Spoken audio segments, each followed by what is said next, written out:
Suits vs. Bros, the only debate show where the loser has to choose their fate. The Helmet of Doom. That is anything from the Cinnamon Challenge to getting kicked in the nuts. Or these gentlemen can choose a good old-fashioned slap to the face. Representing the Suits, as always, Master Vidge.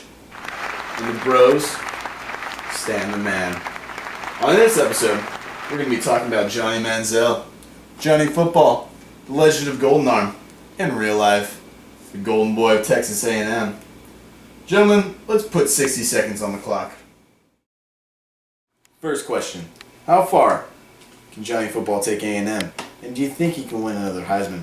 Bros, take it away. I believe Texas A&M, very solid football team, but they are not a championship caliber team this year. We do not know how this team is going to handle all these off-field distractions with Manziel. And plus, with the loss of Swoop, Manziel's go-to man last year, they are replacing him with young and very inexperienced receivers.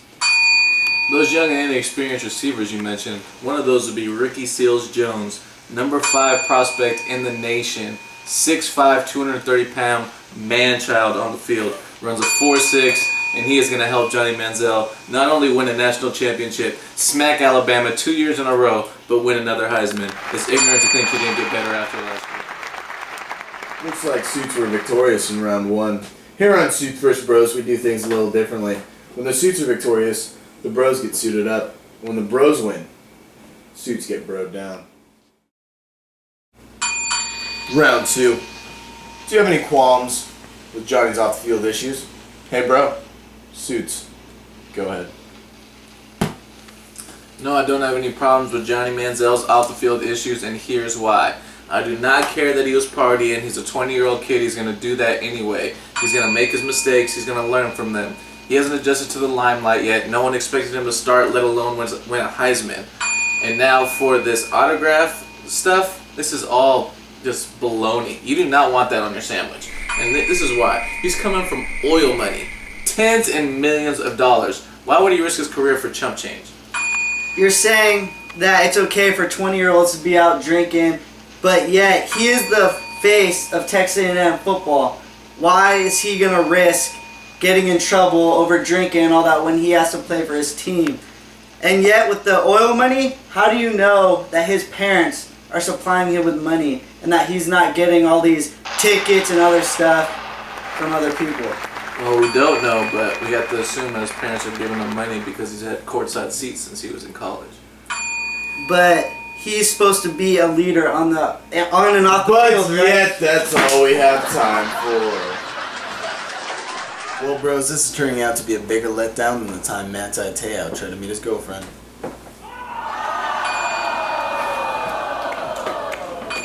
Round 3.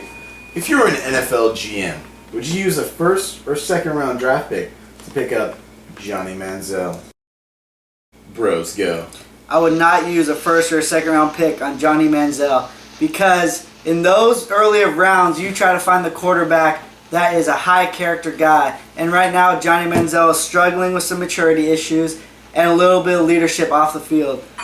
And I'm not comparing these two players right now because they're totally different, but Johnny Manziel's off-field issues remind me a little bit of Ryan Leaf right now. San Diego Chargers took him number 1 overall, and they paid him millions of dollars, and he just busted because he wasn't mature. Johnny Manziel has all the intangibles, though. He might not be a high-character guy right now, but you want to know who was a high-character guy in that draft with Ryan Leaf is Peyton Manning. And I would use my first-round pick, late first round, Denver Broncos, draft Johnny Manziel, sit him behind Peyton Manning for 2 years, let the sheriff teach him his ways while he closes out his career, and then have him take over the reins from then. Can you imagine Johnny Manziel throwing a Wes Welker, Demaryius Thomas, and Eric Decker for his first year starting? That would be unbelievable.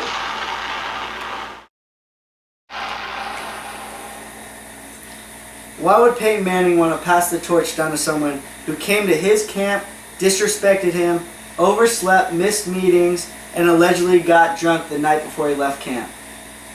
Looks like this episode we can leave the broom in the closet, because that round goes to Stan the Man and the Bros.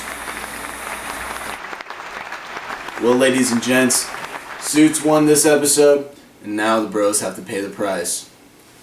Stan the Man, Choose your punishment. Slap or the helmet of doom. I'll take my slap. And there you have it, folks. That's our episode of Suits vs. Bros. Shout out to the bro Stanfel for holding it down, but you know I had to take week 1. Stay tuned for next week. We're going to be debuting the Helmet of Doom, which could have anything, like Calvin said earlier, from getting hit in the nuts to the Cinnamon Challenge.